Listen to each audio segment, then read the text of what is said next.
விமர்சனங்கள் அடங்கிய ஒளிபரப்பப்பட்டது. அப்பொழுது மேடையில் இருந்த அதிமுக முன்னாள் அமைச்சர்கள் இங்கதான் இருப்பார் கிரிஜஸ் ரோட் தான் எடப்பாடி போய் கேட்கறது தானே. அதாவது அந்த இயக்கம் எப்படி தன்னை அடிமைப்படுத்தி கொள்ளுகிறது என்பதற்கு இதுவெல்லாம் ஒரு உதாரணம். மேடையிலே பேசுபவர்கள் எவராக இருந்தாலும், ஏன் அந்த நிகழ்ச்சியிலே கலந்து கொண்ட முன்னாள் பாரதிய ஜனதா கட்சியுடைய தலைவர் அண்ணாமலை என்றாலும் கூட அவர் வசைப்பாடாத பாடே இல்லை.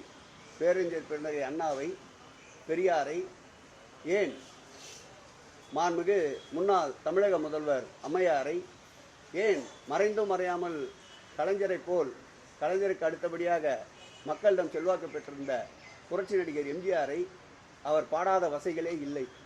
அவர் அழைக்கின்ற ஒரு மேடையில் இவர்கள் போய் அமர்கிறார்கள் என்றால் அந்த இயக்கத்தை அடிமை சாசனத்தை எழுதி தந்து விட்டார்கள் என்றுதான் அர்த்தம்.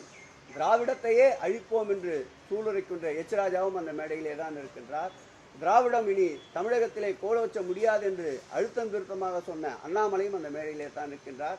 பக்தர்களுடைய பார்வை என்னுடைய பார்வை அல்ல, ஒட்டுமொத்தமாக நேற்றைய மாநாடு என்பது அரசியல் மாநாடு தான். எங்களை பொறுத்தவரை எங்களுடைய முதல்வருடைய நிலைப்பாடு அரசியல் வேறு, ஆன்மீகம் வேறு. அரசியலும் ஆன்மீகத்தையும் கலந்து அரசியல் ஆக்காதீர்கள் என்பதுதான் எங்கள் முதல்வருடைய நிலைப்பாடு. அந்த நிலைப்பாடில் என்றைக்கும் நாங்கள் உறுதியாக இருப்போம். நேற்றைய மாநாடு கடந்து சென்ற மாநாடு, கூடி கலைந்த மேக கூட்டம் போல் கலைந்த மாநாடு. கொள்கை கூட்டம் என்பது வேறு, கூடுகின்ற கூட்டம் என்பது வேறு, கூட்டுகின்ற கூட்டம் என்பது வேறு. அது கூட்டிய கூட்டம்.